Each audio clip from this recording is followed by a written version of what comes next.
This week on the Modified Minute. There's more times than not that we go to the racetrack on Saturday solely because my kids wouldn't know what to do with themselves. I enjoy being with my racing family more than driving the car 90% of the time. I don't know. That's the secret sauce right there. Like if somebody wanted the secret, what is the secret nut or bolt, magic nut and bolt? I think it's just him and I hit it off really early with trusting each other. He trusts what I do and I trust what he does. And a lot of times, 97% of the time they align. We've been fortunate to win a lot of races. I don't know when this, I have so much fun racing with this team. The owners are my friends. When this deal, whenever it does end, that'll probably be the end for me too. All that plus hot dog of the week, radio replay, and either or. So tighten those belts because this week's Modified Minute is next. They're called the Mod Squad. Ground pounders. The men that live by the grace of God and 600 horsepower. Here they come to the stripe, down to the finish, checkered flag in the air. Bonsignor up the hill. Here comes Salamito to the inside. Here comes John Beatty Jr. And off the corner to the line they come. This is the Modified Minute. Go inside the world of modified racing with Jack Arute. Modified Minute is brought to you by Waddell Communications, the official trackside radio supplier for the Mod Squad. By Mid-State Site Development, Safety, Knowledge, and Innovation. By Wheeler's Auto Services, the finest in top-level service of premier automobile makes and models. By Hummel Brothers Quality Meats, 100% quality since 1933. By Riverhead Building Supply, build smarter, build better. By Mr. Reuter Plumbing, expert plumbing contractors you can trust. By Sign Pro, exceeding your expectations. And by Ferguson Contractors, building excellence since 1925. Here's Jack. Welcome to another edition of the Modified Minute. Now this week, we've got three great guests who represent three different sides of the world of modified racing. The driver, the crew chief, and one of the sport's proven winners. First up in SK Soundings, we're putting the spotlight on Anthony Flannery. Anthony has been steering modifieds since 2019, and in fact in 2024, he captured the track championship at the Waterford Speedbowl. Now, he's chasing championship number 2 at the Shoreline Oval. And earlier this season, Anthony pulled off a last-lap pass on Keith Rocco to score his 8th career SK modified victory. We'll find out what makes Flannery tick and what it takes to race and win at Waterford. Then it's time for Crew Call, and this guy needs very little introduction. They call him Super Dale. Dale Hedquist, one of the most respected modified crew members in the business. Dale was a key part of Jonathan McKennedy's 2022 Whelen Modified Tour Championship run, and today is the wrenches on the USNE Power Energizer number 1 for Patrick Emerling. We'll get the crew chief's perspective on what it takes to make a modified go fast. And finally, our racer spotlight shines on a guy who's been winning on modified tracks for nearly 25 years. His name, Ron Silk. He's a 2-time Whelen Modified Tour champ, and just this past weekend, he added another win to his resume, taking the top honors at Monadnock Speedway in their open modified dash for cash. From go-karts to ground pounders, Ron Silk just keeps finding a way to make it to victory lane. 3 guests, 3 different perspectives, but one passion, modified racing. But before we get to all of that, we need to get you up to speed. Time to get you up to speed in the modified world. Up to Speed is brought to you by Mid-State Site Development. Mid-State. Safety. Knowledge and innovation. The action got underway at Stafford Speedway Friday night. First up was the SK Lights, where the field tried to stop Nick Van Glaze from winning his 7th of 14 events. Here they come off turn number 4. Good start. Pretty much even as they head to the bottom of turn number 1. Wide, the top 8 cars bunch together as they continue the race for the top spot. It's Bloxham, then Houghton, then Anderson. Final time down the backstretch. Final chance for Houghton to get that first win. Trying to make a move, but Bloxham protects. Bloxham protects the bottom of the racetrack. Here comes Dylan Houghton. One final shot off of turn number 4. Pulls up alongside, but it's not enough. Robert Bloxham III picks up another SK Light Modified win here this season. His third of 2026. I've lost them before from dive bombs, so you learn to watch your mirrors, and Dylan did an awesome job.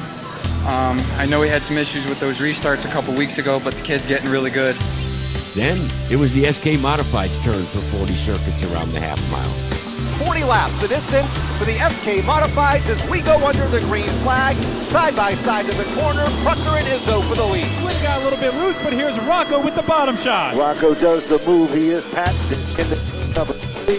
Off 4, we've got a brand new leader. It is Keith Rocco. Mikey Flynn's gotta go if he has anything left in car 24 with 2 laps to go. That being said, Flynn is able to close the gap. It's down to 3 car lengths to the leader, Keith Rocco, and they're closing in on the last car of Kurt Brainerd. Here they come up on heavy lap traffic. They come off turn number 4. The white flag is out, 1 lap to go. Keith Rocco leads the way. They're going to lap past Kurt Brainerd coming off of turn 2 and down the backstretch.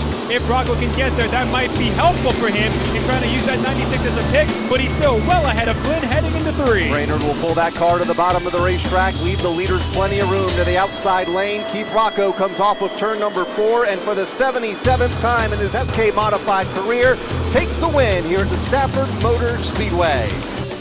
We're building here. We're not done.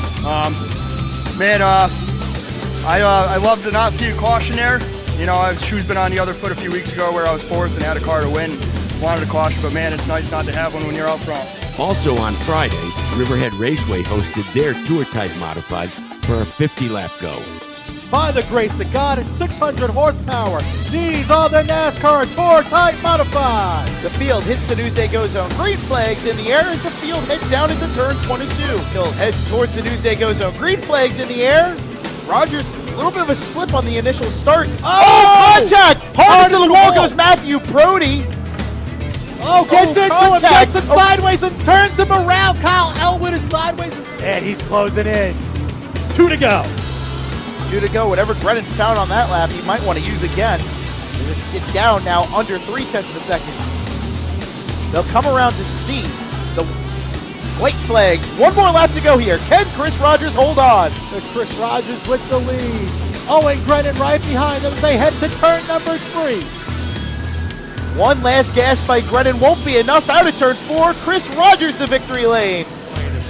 It's been a long time. We getting hurt last year didn't help, but to come back and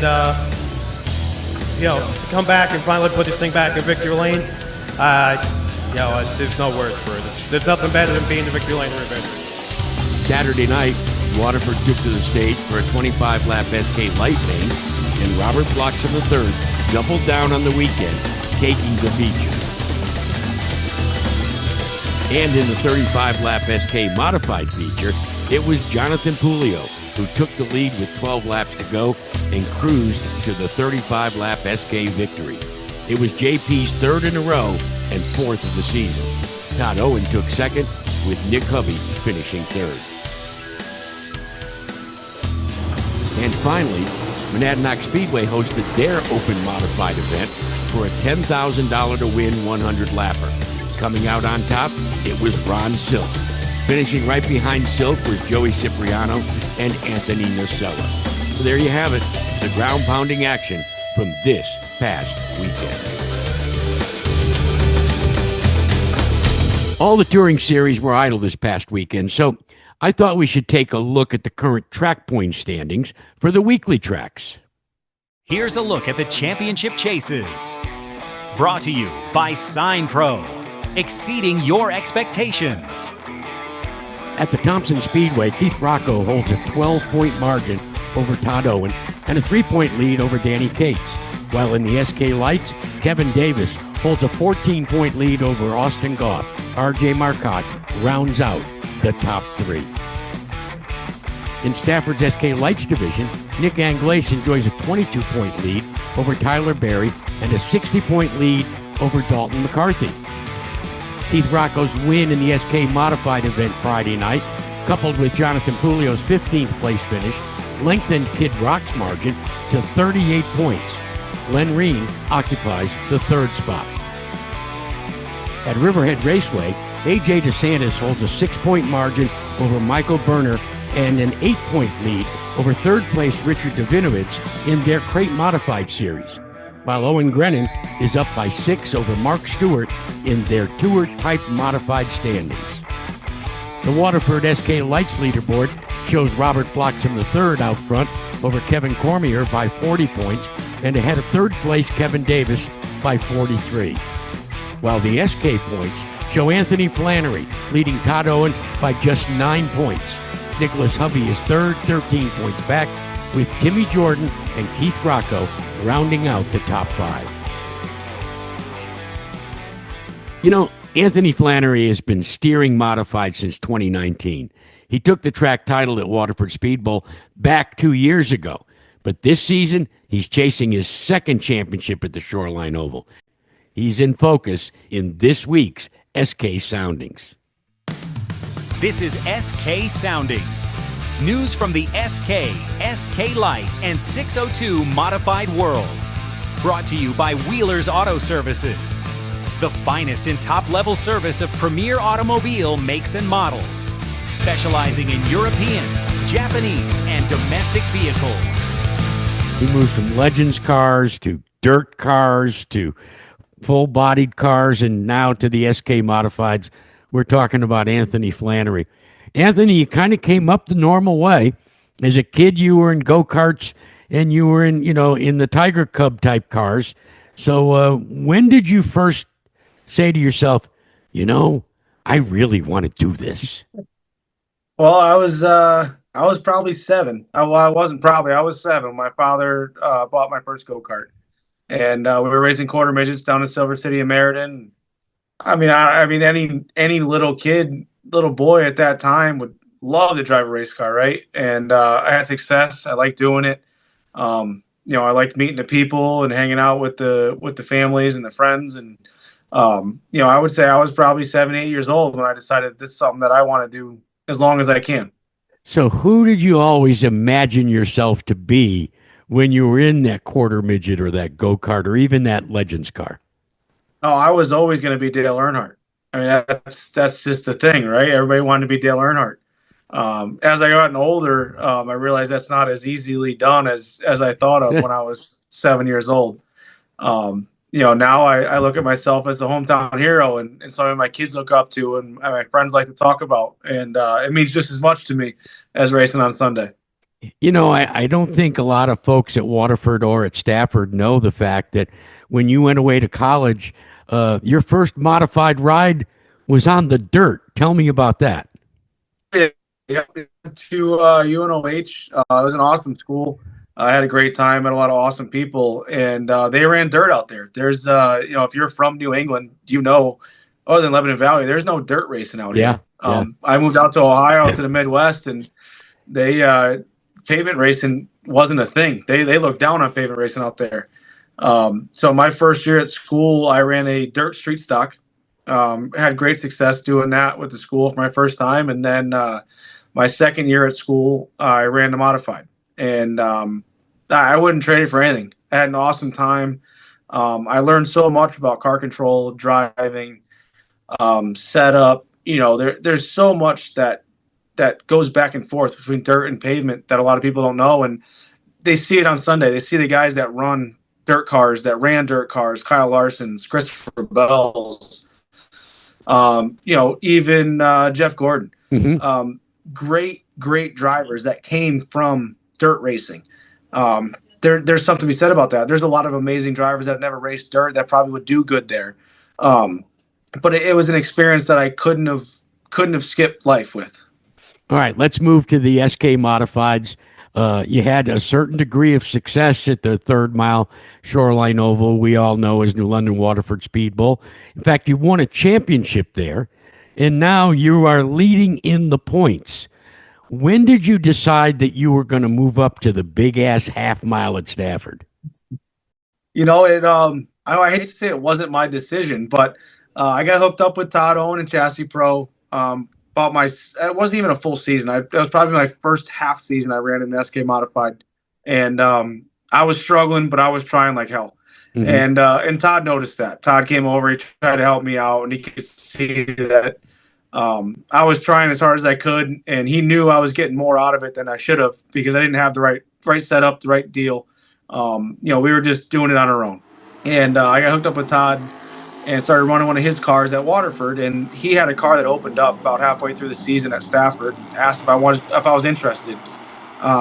So I jumped into the car. My first race was the Senators Cup. It's got to be 4 years ago now. And we finished sixth. And from then on, it was over. I had to race there. Stafford has this aura to it that every local short track racer wants to win a race at Stafford. There's just something about it, and it's something I haven't been able to accomplish yet. I really want to. I want that more than anything, but I couldn't be happier racing there.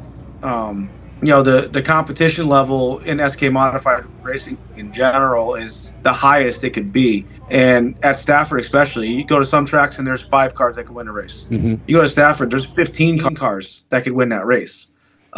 So you got to be on your game every night, and it just forces you to be better.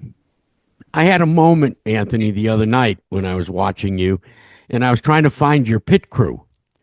And then all of a sudden I realized, because you're part of Todd's pit crew, you only literally on pit road had one pit crew member, and he was in charge of the signboard. That's right. Yeah, no, that's right. We share a crew. We're a big family, and I wouldn't change it. It's a great time. It gets a little hectic if we all pit at once. They got to decide who they're gonna help out. Well, I think the boss goes first, don't you? Well, sometimes, unless he's being a jerk that day, they might leave him hanging. No, it's there's a little bit of strategy there. We do our best to not have to pit together or not have to pit at all, really. Mm-hmm. All those guys on a pit road there.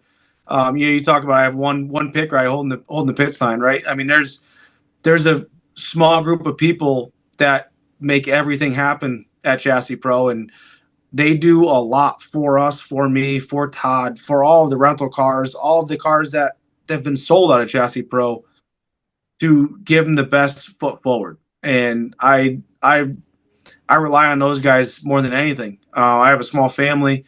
I have a business. I had a lot of stuff going on. Without those guys, I definitely couldn't race 2 nights a week, and I could probably barely race the 1 night a week on my own car. So hats off to all those guys that put in all the time. 99% of it is volunteer. Just to be there and to be helpful and do what we got to do. And that's the only way to make this deal affordable, really. It's beyond affordable. One of the things I noticed, on your Facebook page is just like so many other racing families. And you've got a growing young family, and it keeps getting bigger and bigger. Yep. And yet they're going to be offered the same opportunity you were, and that's to grow up in what I call the modified racing community. How important is that to you and your wife? That's very important. There's more times than not that we go to the racetrack on Saturday solely because my kids wouldn't know what to do with themselves. I enjoy being with my racing family more than driving the car 90% of the time. It was a great thing for me as a small kid growing up 7 years old to be involved in an adult sport, right? There were children racing, but you were around adults. You learned respect. You learned manners. You learned how to talk with adults. And I love that my children are comfortable with adults, that they know how to talk with people. They know right from wrong. And the racing community is 99.9% amazing people that you would never meet unless you were there on a Saturday night. Listen, I appreciate you carving some time out of a very, very, very busy schedule. I know you're getting ready for another weekend this weekend. And who knows, Anthony, now that you've been on the Modified Minute, It may be victory lane at Stafford Speedway on Friday night in the SK5K. You never know. That's it. And if I am there, I sure hope you're standing in victory lane with me, Jackie. I'll join you, my friend, for sure. All right. Thanks so much, Anthony. Thank you. Whenever the SK lights take to Stafford's half mile, you can always be assured that the action will be fast and furious. And this week was no different. And for one driver, it was the continuation of a dream season. It's now time to reveal this week's Modified Minute Hot Dog of the Week. Someone who stood above the rest. Brought to you by Hummel Brothers, Quality Meats. The top dog in modified racing. 100% quality since 1933. Robert Bloxham III has had a very good 2026 campaign. A win in May and another in July's King of the Crate event. 2 weeks ago, Bloxham unveiled a new partner and paint scheme for his number 32. Mohawk Northeast joined forces with Robert Bloxham III. And then, this past Friday, Robert started in the 12th spot. Too wide, the top 8 cars bunch together as they continue the race for the top spot. It's Bloxham, then Houghton, then Anderson. Final time down the backstretch. Final chance for Houghton to get that first win. Trying to make a move, but Bloxham protects. Bloxham protects the bottom of the racetrack. Here comes Dylan Houghton. One final shot off of turn number 4. Pulls up alongside, but it's not enough. Robert Bloxham III picks up another SK Light Modified win here this season. His third of 2026. Between these guys and a little experience, I think that's all that got these guys, because I mean they're very fast, and it was a lot of fun to race with them. Congratulations, young man. You are this week's Hot Dog of the Week.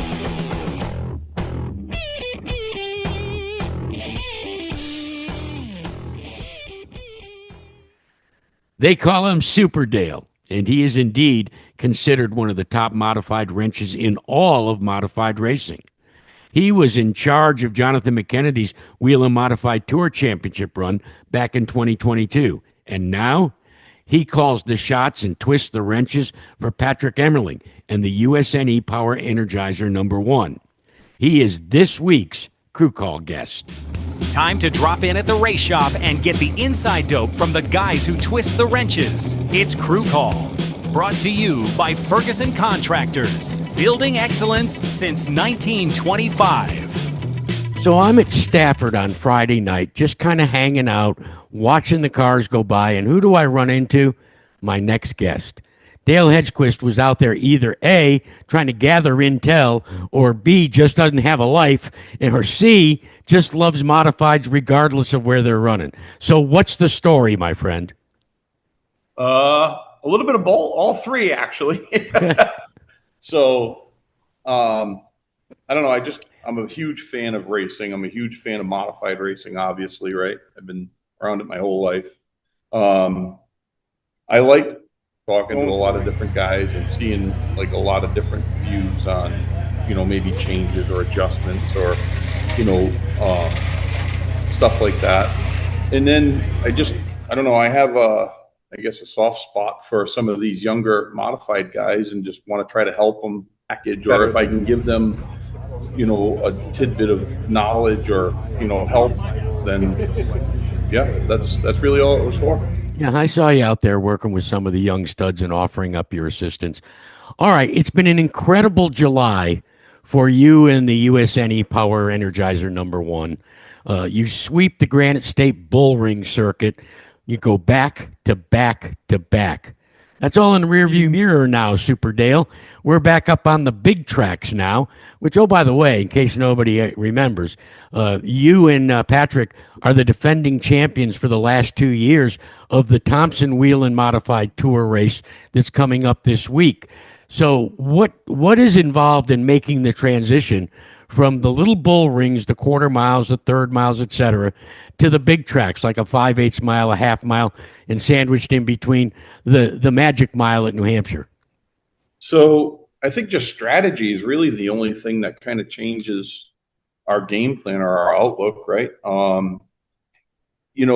We've been fortunate, like you said, to win the last 2 August races there. Our car runs really good there in August.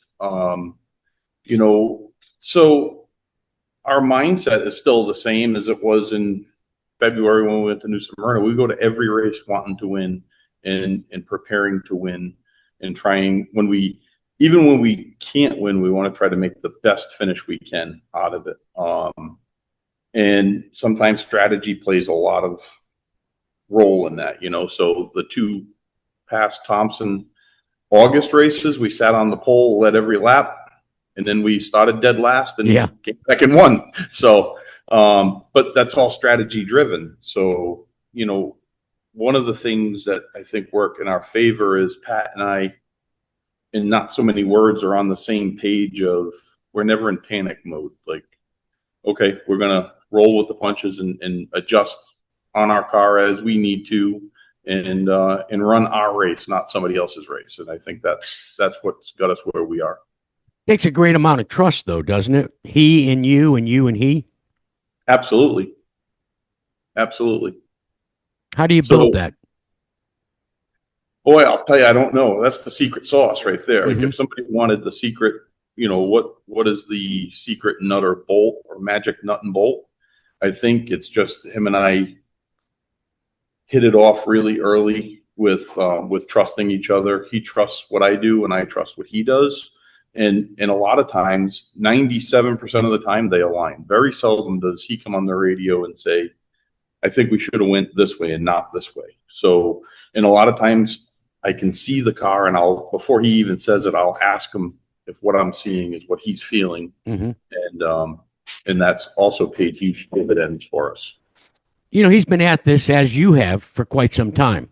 But the thing that I notice is, yes, he's always been one of the top runners at the Whelen Modified Tour, but he also was out there gathering intel, gathering experience, increasing his racecraft by driving on the super speedways, be it trucks, be it O'Reilly, whatever might come his way. When you see that in a driver, the desire to try and improve, not just in a specific discipline, Dale, but overall as a race car driver, does that allow you to do things maybe a wee bit differently? It does. And sometimes him and I, like if people could be a fly on the wall for some of the conversations that we have, like, the text message chain that goes back and forth with pictures, like we'll send pictures of Formula One cars and what they did in a Formula One race or an Indy race or, an SCCA race. Like, did you see the way that this worked? And did you see the way that that worked? And I think his love for racing and my love for racing are really all we're really doing.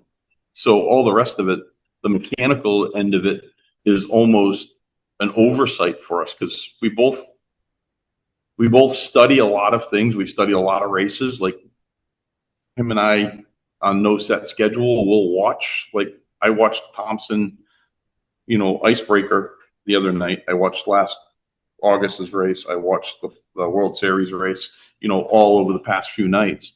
And he texted me and he said, hey, I just watched Thompson and did you see, so-and-so did this and did you see the reaction to that? And, this guy was leading and came in, took a tire and made this adjustment and then fell off. And, so we kind of both see that and understand it. And I think that comes from his years of driving all the modified stuff, the ROC, the Whelen Modified Tour stuff, and then going down south and driving all the National Series stuff and just collecting all of that data in mind power, right, and racecraft. And that's the biggest thing is he never panics. When the air cleaner broke off at White Mountain. Oh, yeah.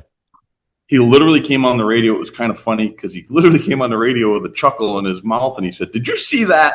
And I'm like, yeah, bring it to me. We have an air cleaner and a stud ready to go. So there's just never any panic. And I've worked with a lot of guys and help a lot of guys, in weekly stuff. And sometimes you can hear the panic in their voice because they spent 3 days building up the race in their mind of how they want the race to go. And when it doesn't go that way, they backpedal a little bit or they can't think of it on the fly. And that's one of the huge assets in Patrick is there's never panic. It's just, and even when we have a bad race car, he just comes on the radio and he's like, man, we just write this in the notes that we can't come back with this. Like, this is probably where we needed to change it. But it's never panic. Well, most fans may not realize this. The Flow Racing coverage is outstanding. But in the Whelen Modified Tour, as they say, there's a little known rule. While Weekly Tracks and Monaco Modified and all the Open Modified series encourage the use of in-car cameras, NASCAR prohibits it. Yep. Does that limit you in terms of debrief, looking and being able to see? Or is there enough coverage vis-a-vis the Flow Racing that you can have those text exchanges or those phone call exchanges with Patrick and come up and, generate some ideas? So, yeah, the use of in-car cameras we do look at some of that. I'm kind of I don't know, I'm not that technologically advanced, right? So a lot of times I watch it on a 75-inch screen TV and I just know pause, I know rewind, and I know slow-mo, right? Okay.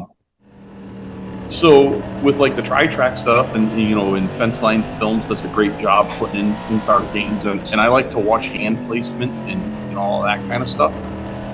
But a lot of it is more like car attitude that I'm looking for, right? So Patrick's hands, he knows where his hands want to be and where he wants them to be on the steering wheel. So to me, watching it can be cool, but it's not as important as seeing like an oncoming shot of a car and seeing the attitude of a front end or how the car lays down on the racetrack, or a side shot and seeing if the car is hiked up in the back or if it's squatted down, making drive, that kind of stuff to me is a little more educational than watching his hand placement, which at times is cool. Like the new Smyrna stuff. Yeah. Tom Capuano from Fence Line Films and I have a kind of a running joke. Like sometimes I'll put stuff in the car just to see if he sees it. He does an outstanding job. He does. It's funny. Did you ever imagine when you got started that you as a chief mechanic or Patrick as a driver, that during the week you'd be engaged in film study? No, not at all. Although, I have a younger guy here that works in the shop with me, TJ Tomasi, right? So he's 18 years old and he's been around me since he's been 5 or 6 years old. So one of the things we laugh and joke about, he's like, how do you remember all of this information? Like you have a conversation with some of the older guys or, that come in and they'll have old conversations about Evans and Jazambek and all of the greats, right? And a lot of those stories, I remember being a little kid, right, and being a part of them. But what's lost in our sport is, like, when I was a little kid, I came home every Friday and I read the Speedway scene from cover to cover, flipped it over, read it upside down, went back and forth. Like, I used to love reading the classifieds in the Speedway scene and seeing who was selling a car, and Rolly Lindblad selling a kit. He used to promote his kit cars back in the day. And we don't have that anymore. So now what we have is film study, and we have everything's online. It's at the, in our pocket and on our phone. So, and the photographers are great, right? Like Tommy Morris and a bunch of the photographers, Wayne Canfield. Like when we go to their races, I ask them, like, I really want shots of my car in the corner, middle of the corner, exiting the corner. Like, if you can get me those. And every time we race, my phone is just texting because I'll get 30 or 40 pictures a race from the photographers, which is great because a lot of times you can't really notice or pick up on tire scrub or, fine tuning the race car is a visual thing as much as it is just grabbing a wrench and going to town. Well, listen, it's a real treat. You kicked off the Modified Minute season with episode 1. Good luck as we hit the big tracks, especially to go back to back and now back again at Thompson Speedway. And you're the very best. Super Dale you are, and I appreciate your visiting with us. No problem. Thank you, Jack. Sometimes a driver has to refocus after an early brush with disaster. That's the case for Glenn Reen's first lap 2 weeks ago. but he persevered and he finished on the podium. And now you get to ride with him. This is Throttle Down Time, where you get to ride along inside a modified. Brought to you by Waddell's Communications, your Northeast trackside dealer for radios and repair.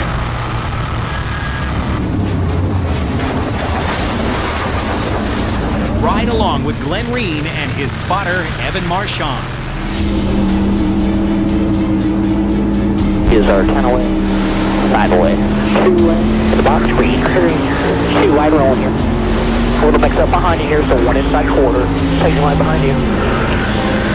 Still 1 in there, full here, still in there, even, wrecking up front here, keep digging, no caution, keep digging, no caution, keep digging, no caution, keep digging, clear all around here, caution out. Should be alright here, get back to your spot. Be ready here, 3, trigger 2 wide rolling here, clean start. Tighten line behind you here, so 1 inside full. Tighten line behind him on the bottom. Still in there, full.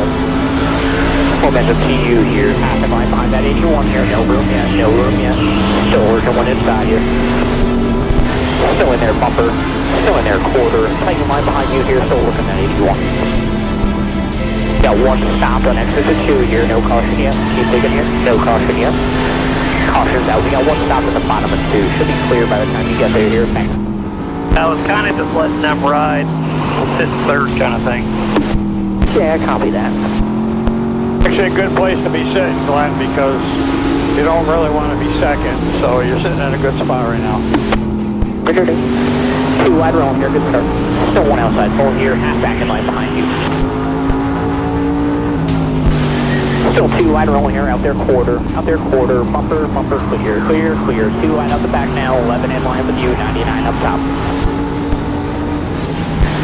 Still 2 wide out the back here, 11 tight in line with you, about a half a room lower on exit, clear all around here, pal, clear. Half in line with that 11 now.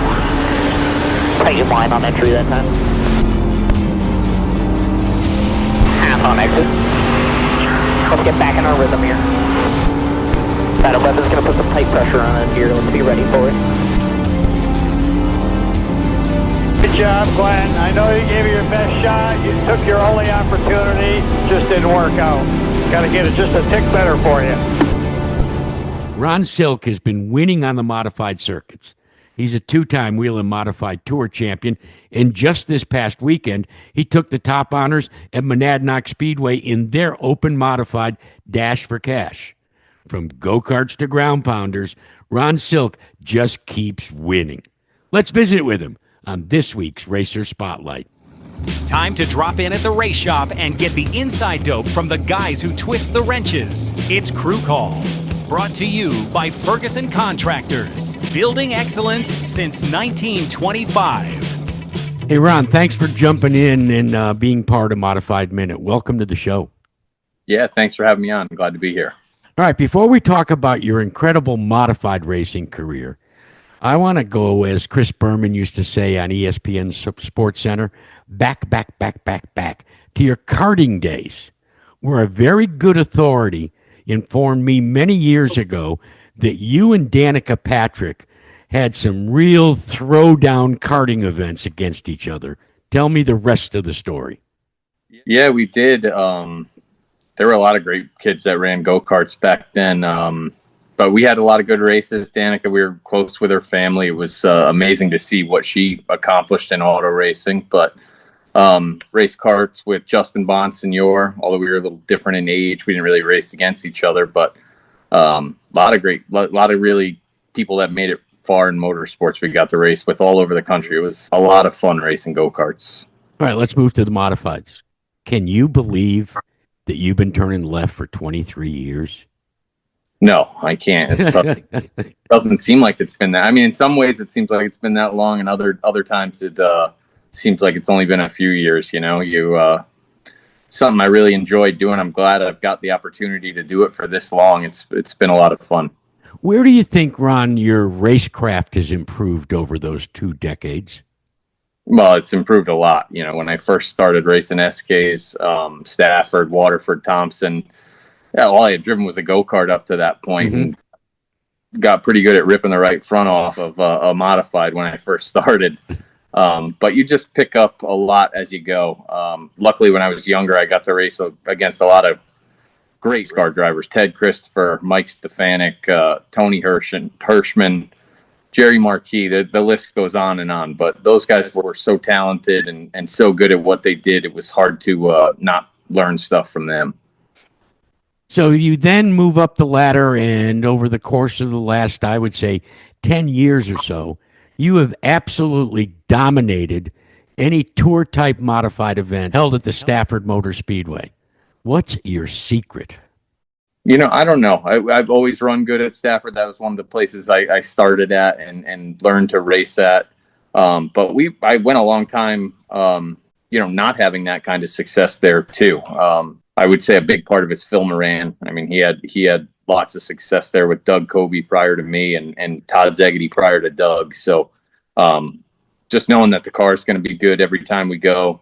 My car owners give us great equipment to be able to do this, and that's what it takes. It takes the whole team effort. You got to have the right equipment, the right people working on it that know what's going on, and then it makes the job as a driver a little bit easier. Yeah, you talk about your ownership. It is one of the more well-heeled and more committed to modified racing, HYR. And I've had Phil on this show, and he's mentioned that you guys don't want for anything. If all of a sudden there's some new thingamajig, they say, well, go get it, because we want to go to victory lane. Yeah, they do. They're in it full force. We try not to, just get everything, a bunch of stuff that we don't need. But if we need something or lacking in some department, their commitment, Tyler Hayton, Joe, it's been 100%. All right, let's talk a little bit about this season. At the beginning of the season, you were going to go back. You already have 2 championship Whelen Modified Tour trophies in your trophy case. But you and Phil and the team were going to chase for the title. And then you decided to step away. I've got a new nickname for you because they can talk about big money Matt Hirschman. I think Ron Silk and this team, you're the bounty hunters. You just go where the big paychecks are. Well, we've been trying to do it this year. Matt Hirschman's been doing it for a lot of years, so it's working good for us this year. We're having fun doing it. It's a little less stressful trying to chase like one championship. That kind of becomes all consuming, and it's nice to not be doing that. Ron, I remember when you were just a kid at Stafford, and in fact, when you first signed up to be a plumber's apprentice. You've had that blue-collar attitude, not just to racing, but what you've done with the business and where you're at as a businessman. How do you get 26 hours out of a 24-hour day?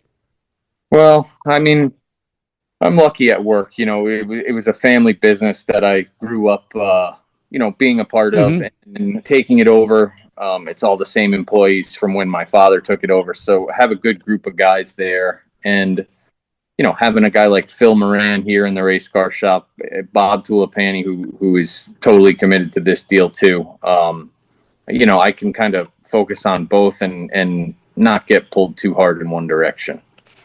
It's fascinating to watch the chemistry between you and Phil. And I've always believed that that's the thing that most race fans sitting in the stands doesn't appreciate to the level that you as a race car driver does. He can complete your sentences before you even speak them. Yeah, I mean, that's what it takes. You got to be on the same page. I really enjoy working with Phil. Like I said, the cars are prepared flawlessly. I don't know that we've had any mechanical problems, but beyond that, just the speed that they have, it's a great position to be in. It makes racing a lot of fun. How much longer do you think you're going to stay at it?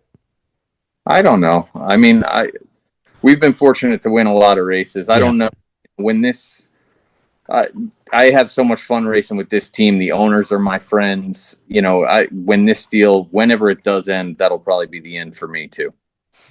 When you survey the modified racing scene, and I asked Phil this earlier this season on the Modified Minute, there seems to be an abundance of what I call tour type modified races. You got the Whelen Modified Tour. You've got the just what you want at Monadnock with the Dash for Cash and their open modifieds. Stafford's open modifieds. The Monaco Modified. There's such an abundance of them. Are there too many? I would say probably there are too many. I think it stops the big draw from any one series getting it. When I first started racing, it was if you wanted to race tour modifieds, you ran the Whelen Modified Tour. I know there was Riverside Park and Riverhead, but there weren't many other options outside of the tour. So I think it's good to have options. People can do what they want and go race where they want closer to home, but it does stop the days of 50 cars at one race it's pretty much over. There's too many options. All right, let's talk about this coming Wednesday night, the Thompson 150. You and Thompson, maybe not as title of affair as at Stafford, but you do like the big tracks. Yeah, I mean, Thompson's been great for me. I've won I think 9 tour races at Thompson, so it's been a good one for me. But that was one we were planning on going back to, but we're actually not going to go on Wednesday. I know we're on the entry list, but we won't be there Wednesday. We'll be at Star on Saturday for the tri-track race. Oh, okay. News break right here. How many more championships do you want to chase? I don't know that I'm too concerned with chasing anymore. Like I said earlier, it's chasing championships is fun, but it brings a different level of stress to the season. It's much more fun to go try and just win the race and not think about points. I'd love to win another one, but I don't know that that's like a goal for me at this point. Well, let's see. You've got a white master's coat from Stafford. Down south at the Smart Modified Tour, you were given a crown, a robe, and a scepter as the king of the modifieds down there. You've got some pretty unusual hardware up there on the shelf behind you. Yeah, it's been a good year between the King of the Modifieds. That was a great race. It was fun. South Boston's a great racetrack. It's fun to go race with Smart. I got 2 of those white jackets now, so I'm getting a closet full of them, hopefully. But yeah, it's been a good year, and definitely have a lot of cool trophies and hardware to show for it. Ron, good luck to you in the future, and we appreciate you joining us here tonight on the Modified Minute. Yeah, it's great being on. Thank you. It seems as if Robert Bloxham III has been all over this episode, what with his double wins over the weekend and his Hot Dog of the Week award. So we might as well not stop there. We sat him down in the hot seat for this week's Either Or segment. It's either or, where our guest must choose one or the other. Brought to you by Mr. Rooter Plumbing. Expert plumbing contractors you can trust. This week, it's a special foods edition. Joining me is Robert Bloxham III. He has agreed to sit down to Either Or, the special foods edition. Here's how it goes, Robert. I'm going to give you 2 choices. You pick one, and if you want, give me the reason why. First up, either Dairy Queen or Friendly's. Definitely Dairy Queen. I just grew up with it, so I'm used to it, and I don't like change, so Dairy Queen. All right, moving on. Either ribs or wings. Wings all day long. Hot, mild, Chernobyl. I like all kinds. I'm not afraid of spice, but I'm not afraid of flavor, so we dabble in different things. So. All right. How about in the hamburger department? Big Mac or a Whopper? I actually had my first Big Mac this year, so but I'd have to go with a Whopper. Okay. Going a little more high class, all right? Going down to the steak department. Texas Roadhouse or the Outback Steakhouse? Texas Roadhouse. It's always a staple with me and my friends. We go there all the time, so yeah, Texas Roadhouse. Well, maybe by endorsing it, maybe they'll send you a gift certificate. You never know, right? Somebody's got to pay for this racing too, so. Amen. And finally, just a straight up milkshake or a Wendy's Frosty? Milkshake for sure. Really? Yeah. But I don't know. That's a hard one because I grew up being a little poor, so me and my friends always had the free Frosty keychains. So we were at Wendy's getting free Frosties all the time. So I might have had too many of them to where I'm tired of them now.